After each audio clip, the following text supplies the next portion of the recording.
Imagine holding in your hands what you believe to be a priceless artifact, revered for centuries, only to discover it's nothing more than an elaborate fake.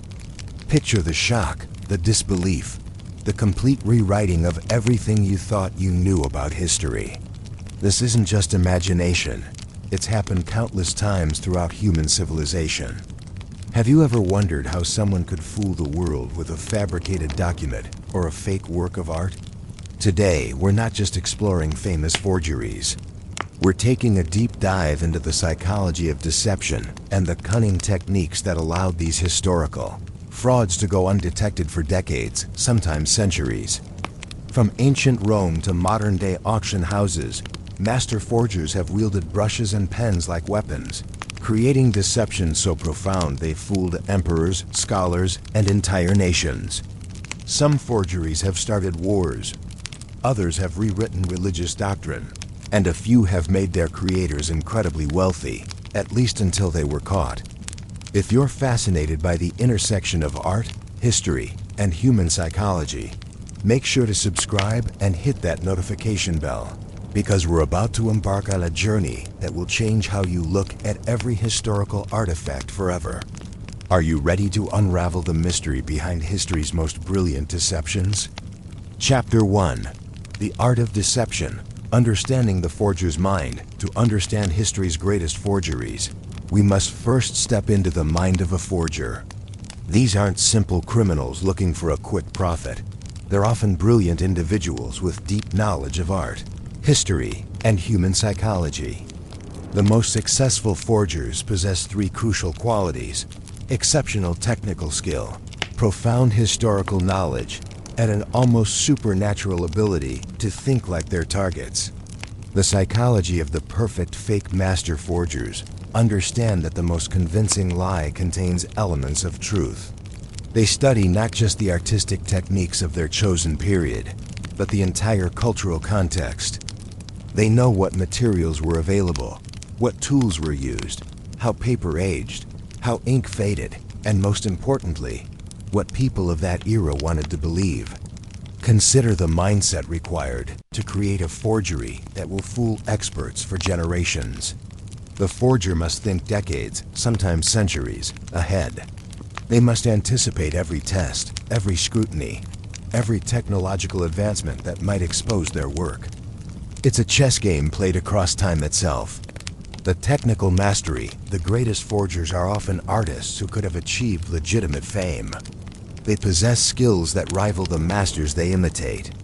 But technical skill alone isn't enough. They must also master the art of aging. How do you make a painting look 400 years old? How do you create paper that feels authentic to the touch? How do you forge not just the artwork, but its entire provenance? These questions lead us to our first case study, a forgery so perfect it fooled the art world for over 40 years. Chapter 2. The Vermeer Deception, Han van Meegeren's masterpiece in 1945. As World War II ended, Dutch authorities arrested Han van Meegeren on charges of treason. His crime? Selling a priceless Johannes Vermeer painting to Nazi leader Hermann Göring. But van Meegeren's defense was even more shocking than the accusation. He claimed the painting was a fake, and he was the one who had created it. The setup Van Meegeren wasn't just any forger. He was a failed artist whose work had been consistently rejected by critics who praised the Dutch masters of the 17th century. Bitter and resentful, he decided to prove his worth by creating paintings so convincing that these same critics would hail them as masterpieces. If they believed they were painted by Vermeer, the method Van Meegeren's technique was revolutionary. He didn't just copy existing Vermeer paintings. He created entirely new works in Vermeer's style. He studied the master's techniques obsessively, learning to grind his own pigments using 17th century methods. He sourced canvases from the correct period, sometimes painting over existing works from Vermeer's era. But his masterstroke was solving the problem of aging. Van Meegeren developed a technique using artificial resins that, when heated, would create the hard surface and fine crack patterns of genuinely aged paint. He even used badger hairbrushes, the same type Vermeer would have used. The deception unfolds. Van Meegeren's first Vermeer, The Supper at Emmaus, was authenticated by the most respected art experts of the day. It was hailed as one of Vermeer's greatest works and purchased by a major museum. The success was intoxicating, and Van Meegeren continued creating lost Vermeers. For 6 years, he lived lavishly off the proceeds of his forgeries. He sold 6 fake Vermeers and 2 fake Pieter de Hooches, earning millions in today's currency. The art world celebrated each discovery, and Van Meegeren watched as critics praised the very techniques they had once dismissed in his original work. The unraveling the irony of Van Meegeren's downfall is perfect. He was caught not because his forgeries were detected, but because he had sold one to the Nazis. When authorities traced the woman taken in adultery back to him, they assumed he had stolen and sold a national treasure to the enemy. To avoid execution for treason, Van Meegeren made his stunning confession. The authorities didn't believe him. The paintings were too good, too perfectly authenticated. To prove his claim, Van Meegeren painted another Vermeer in his prison cell, demonstrating his technique to shocked officials. The legacy Van Meegeren's case revealed uncomfortable truths about the art world. How could so many experts be fooled so completely? The answer lay in a combination of wishful thinking, confirmation bias, and the human desire to discover something extraordinary. The experts saw what they wanted to see, and Van Meegeren had given them exactly that. Chapter 3. The Donation of Constantine. The forgery that shaped a millennium. Not all forgeries are created for money. Some of the most consequential fakes in history were crafted to gain power, legitimacy, or political advantage. Perhaps no forgery has had a more profound impact on world history than the Donation of Constantine, a document that shaped the relationship between church and state for over 1,000 years. The historical context: in the 8th century, the Catholic Church faced a crisis of temporal authority. While its spiritual power was unquestioned, its right to rule over earthly territories was constantly challenged by kings and emperors. The Church needed divine, or at least imperial, justification for its worldly power. The miraculous discovery, sometime in the 8th or 9th century, a remarkable document surfaced in the papal archives. It purported to be a decree from Emperor Constantine the Great, written in the 4th century. According to this document, Constantine, upon being cured of leprosy by Pope Sylvester I, had converted to Christianity and granted the Pope supreme power over the Western Roman Empire. The document was extraordinary in its scope. It not only granted the Pope temporal authority over vast territories, but also established the papal right to crown emperors and declared the Pope's supremacy over all other bishops. It was exactly what the Church needed to justify its growing political power. The masterful deception. The forger of the Donation of Constantine was a master of historical detail. The document was written in Latin and the 4th century imperial style. It contained accurate historical references and was structured like genuine imperial decrees of Constantine's era. The forger even included details about Constantine's conversion and baptism that aligned with accepted church history. What made this forgery particularly brilliant was its restraint. Rather than claiming unlimited power for the Pope, it carefully balanced temporal and spiritual authority in a way that seemed reasonable and historically plausible. The forger understood that the most believable lies are those that don't ask for too much. Centuries of influence. For over 700 years, the Donation of Constantine was accepted as genuine. It was cited by pope after pope to justify their temporal claims. It influenced the relationship between the Catholic Church and European monarchies, affected the development of canon law, and played a role in major historical events, including the Crusades and the investiture controversy. The document was so influential that it shaped the very concept of papal authority. Medieval scholars built elaborate theological and legal frameworks around its claims. It became not just a historical document, but a cornerstone of church doctrine. The exposure, the donation's authenticity, wasn't seriously questioned until the Renaissance. when humanist scholars began applying more rigorous methods to historical analysis. In 1440, Italian scholar Lorenzo Valla published a devastating critique that exposed the document as a forgery. Valla's analysis was methodical and brilliant. He pointed out anachronisms in the language, words and phrases that didn't exist in Constantine's time, but were common in the 8th century.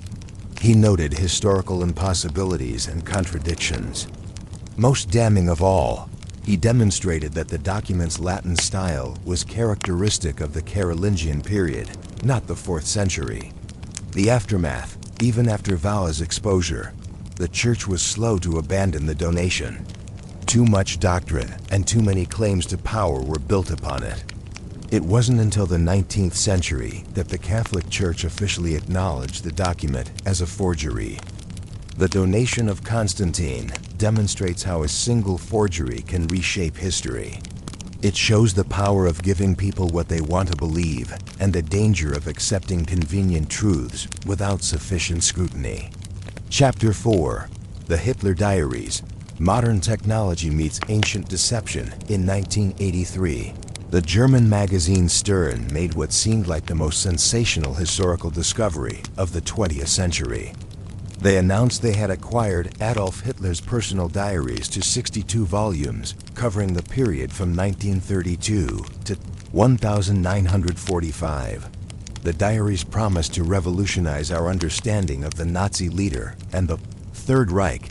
The story began with Konrad Kuja, a small-time forger and dealer in Nazi memorabilia.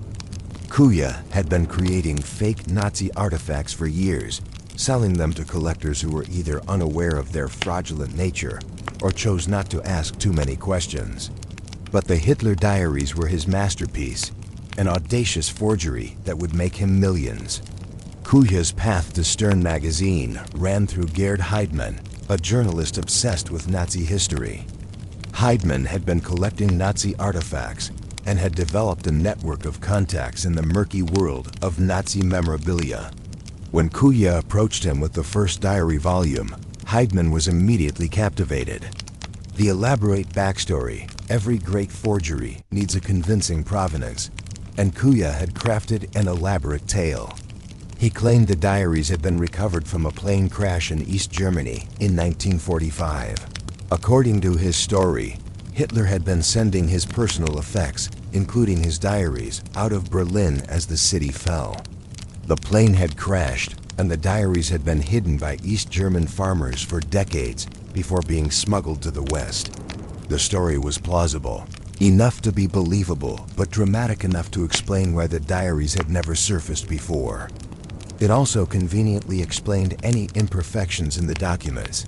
They had, after all, survived a plane crash and decades of hiding. The technical deception Kuja's forgery technique was sophisticated for its time. He had studied Hitler's handwriting extensively, practicing until he could reproduce it convincingly. He used old paper and ink that would pass casual inspection. He even artificially aged the volumes, giving them the appearance of documents that had survived for decades in less than ideal conditions. But Kuja's greatest weapon was the sheer volume of material. 62 volumes containing thousands of pages of text. Who would have the time or resources to examine every page in detail? The overwhelming quantity of material created its own credibility. The authentication process Stern magazine, eager to secure this historical scoop, commissioned authentication studies. Handwriting experts compared the diary entries to known samples of Hitler's writing and declared them genuine. The paper and ink were tested and found to be consistent with materials available in the 1930s and 1940s. What the authenticators missed were the subtle signs that would have exposed the forgery. The paper, while old, contained chemicals that weren't used until after World War II. The ink, though period appropriate in composition, showed signs of artificial aging. Most tellingly, the handwriting, while superficially similar to Hitler's, lacked the subtle variations and natural flow of genuine handwriting. The content reveals the lie. Perhaps the most revealing aspect of the Hitler diaries was their content, or rather, what they didn't contain. The diaries portrayed Hitler as a rather ordinary, even mundane figure. They lacked the fanatical ideology, the detailed military planning, and the personal insights that would be expected from the private writings of one of history's most significant figures. This blandness was actually a clever strategy by Kuya, creating convincing content about Hitler's inner thoughts and secret plans would have required extensive historical knowledge and would have been subject to intense scrutiny by historians. By making the diaries relatively boring, Kuya reduced the risk of historical contradictions while still creating a saleable product. The unraveling the Hitler diaries' authenticity began to unravel almost immediately after their publication. Historians noted anachronisms and factual errors. More sophisticated scientific testing revealed the modern origins of the paper and ink. The handwriting analysis was re-examined and found to be flawed. The final blow came when investigators discovered that Kuya had been copying text from a book of Hitler's speeches, simply transcribing printed material into handwritten form. The intimate personal thoughts of Adolf Hitler were actually just recycled propaganda speeches. Lessons learned. The Hitler Diaries scandal revealed several important truths about modern forgery and authentication. It showed how the desire for sensational discoveries could cloud judgment, even among experts. It demonstrated the limitations of authentication techniques available in the 1980s and the importance of comprehensive multidisciplinary analysis. Most importantly, it revealed how forgers could exploit the gap between what people wanted to believe and what they were willing to verify. Stern magazine wanted the scoop of the century, and they were willing to accept evidence that supported that desire, while overlooking red flags that might have prevented embarrassment. Chapter 5. The Piltdown Man, Science's Greatest Hoax. Not all forgeries involve art or documents. One of the most consequential frauds in history was scientific, the Piltdown Man, a supposed missing link in human evolution that misled scientists for over 40 years and fundamentally altered our understanding of human origins. The discovery in 1912. Amateur archaeologist Charles Dawson announced an extraordinary discovery in a gravel pit near Piltdown, England. He had found skull fragments that appeared to belong to an early human ancestor, a creature with a large, modern-looking brain case but primitive, ape-like jaw features. It seemed to be exactly what scientists had been looking for, the missing link between apes and humans. The scientific context. The early 20th century was a crucial time in the study of human evolution. Darwin's theory of evolution was widely accepted, but the fossil record of human ancestors was sparse. Scientists were eager to find evidence that would fill in the gaps in human evolutionary history, particularly evidence that would support theories about how human intelligence had evolved. The Piltdown discovery seemed to answer key questions about human evolution. It suggested that brain development had preceded other human characteristics, supporting the prevailing theory that intelligence was the driving force behind human evolution. For British scientists, it was particularly satisfying because it placed the earliest advanced human ancestor in England, rather than in Africa or Asia where other early human fossils had been found. The deception the Piltdown Man was actually an elaborate hoax, created by combining a modern human skull with the jaw of an orangutan. The forger had carefully stained the bones to make them appear ancient and had filed down the teeth to make them look more human-like.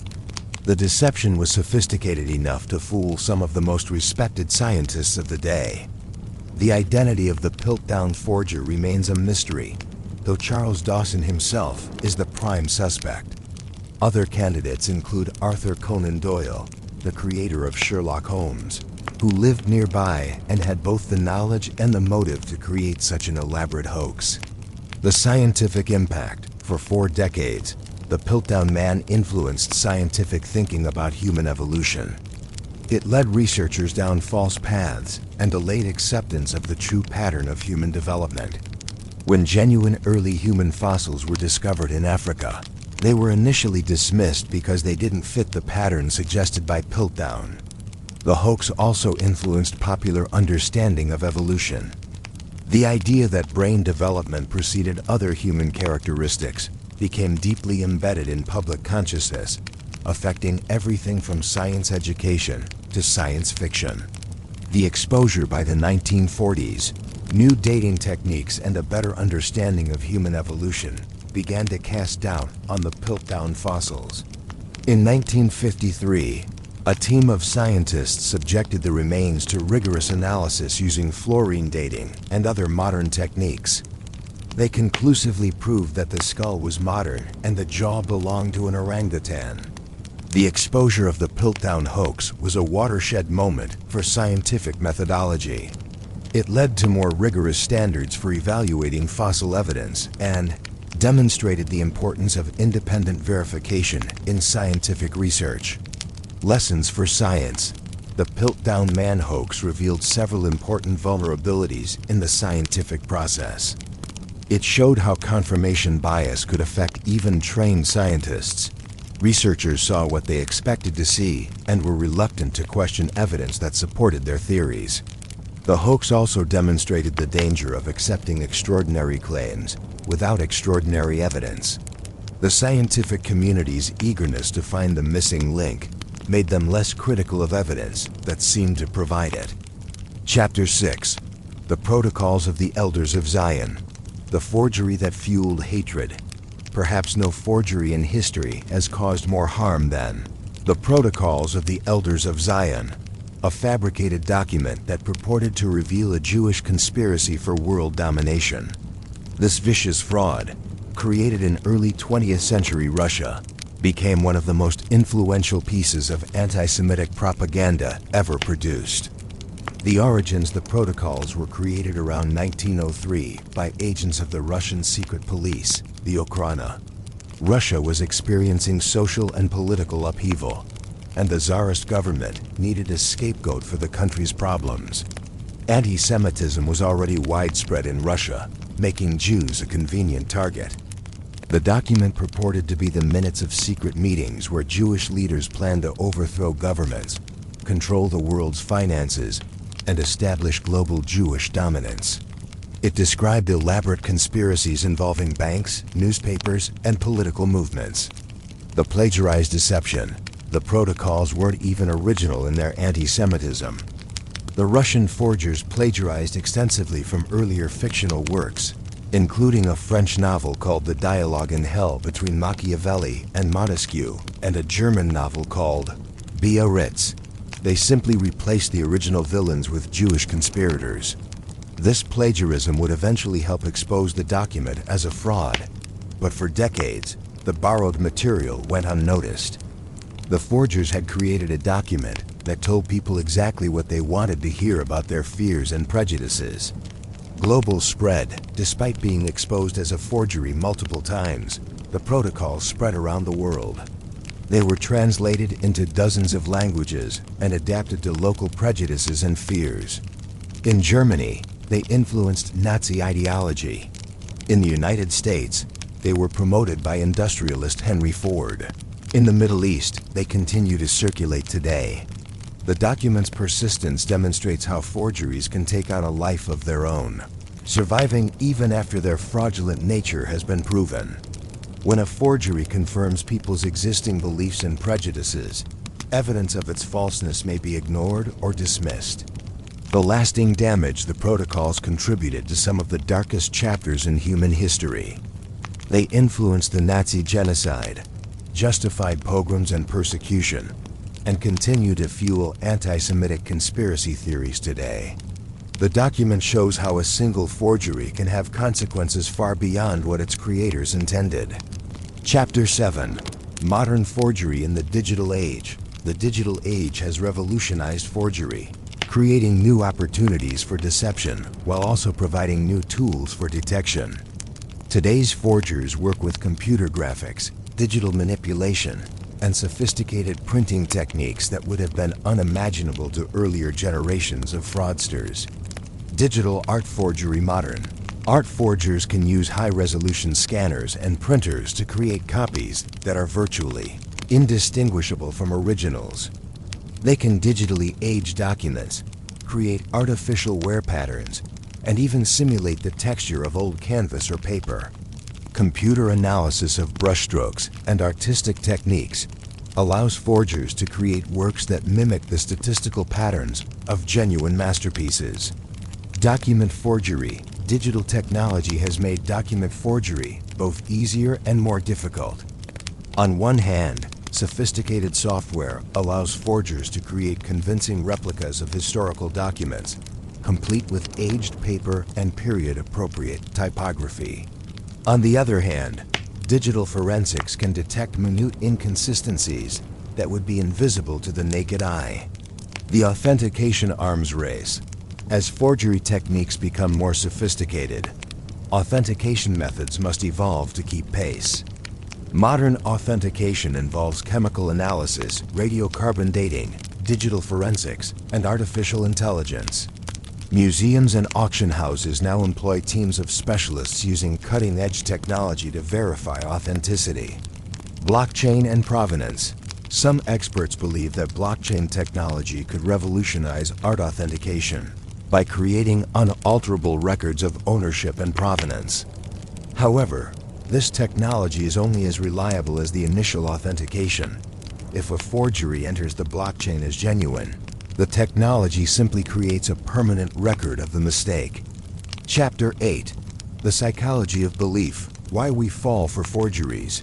Understanding why forgeries succeed requires examining the psychology of belief and the cognitive biases that make us vulnerable to deception. The most successful forgeries exploit fundamental aspects of human psychology, from our desire to discover something extraordinary to our tendency to see what we expect to see. Confirmation bias. Perhaps the most important factor in successful forgeries is confirmation bias, our tendency to seek out and interpret information in ways that confirm our existing beliefs. When experts encounter a potential masterpiece, they may unconsciously focus on evidence that supports authenticity while overlooking red flags. The desire for discovery. Humans have an innate desire to discover something new and extraordinary. This desire can cloud judgment, making people more willing to accept evidence that promises a significant discovery. The excitement of potentially finding a lost masterpiece or unknown historical document can override critical thinking. Authority and expertise. Once an expert authenticates a work, others are reluctant to challenge that judgment. This creates a cascade effect where initial authentication becomes increasingly difficult to question. The Hitler diaries, for example, gained credibility simply because respected experts had vouched for them. Economic incentives. The art market creates powerful economic incentives that can influence authentication decisions. A genuine masterpiece is worth millions, while a forgery is worthless. This creates pressure to authenticate works as genuine, even when evidence is ambiguous. Chapter 9. The Forger's Dilemma. Success and Downfall. Successful forgers face a unique dilemma. The very success of their deceptions often leads to their downfall. As their forgeries gain recognition and value, they attract increased scrutiny that eventually exposes the fraud. The temptation of success. Many forgers are undone by their own success. Van Meegeren could have stopped after his first successful Vermeer, but the acclaim and money were too tempting. Each additional forgery increased his risk of exposure while providing diminishing returns in terms of satisfaction and financial gain. The perfectionist trap. Ironically, some forgers are caught because their work is too perfect. Real historical artifacts show signs of age, damage, and imperfection that are difficult to replicate convincingly. When a historical document or artwork appears in suspiciously good condition, it can trigger suspicion. Technological advancement. Time is the enemy of all forgers. Authentication techniques that didn't exist when a forgery was created can expose it decades later. Many forgeries that fooled experts in their time have been revealed by modern scientific analysis.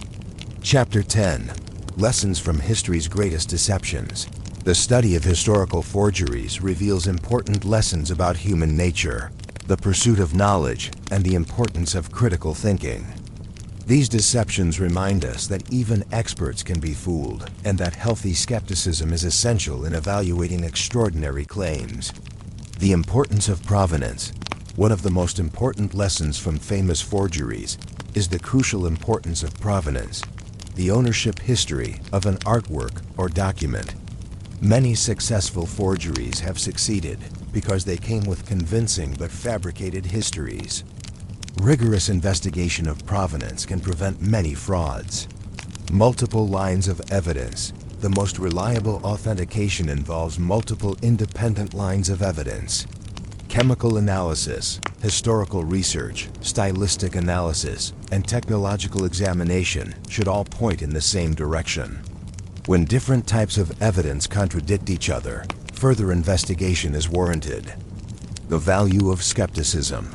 Healthy skepticism is not cynicism. It's a recognition that extraordinary claims require extraordinary evidence.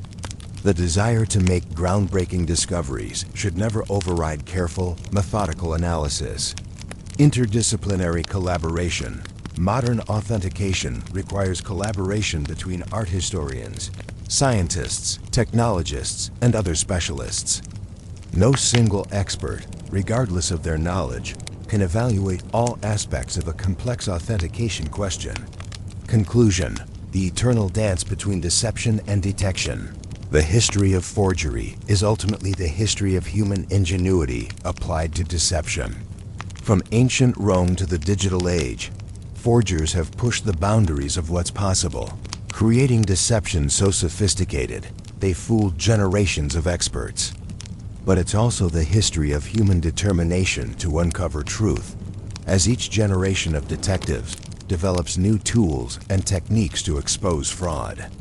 As technology advances, the battle between forgers and authenticators continues to evolve.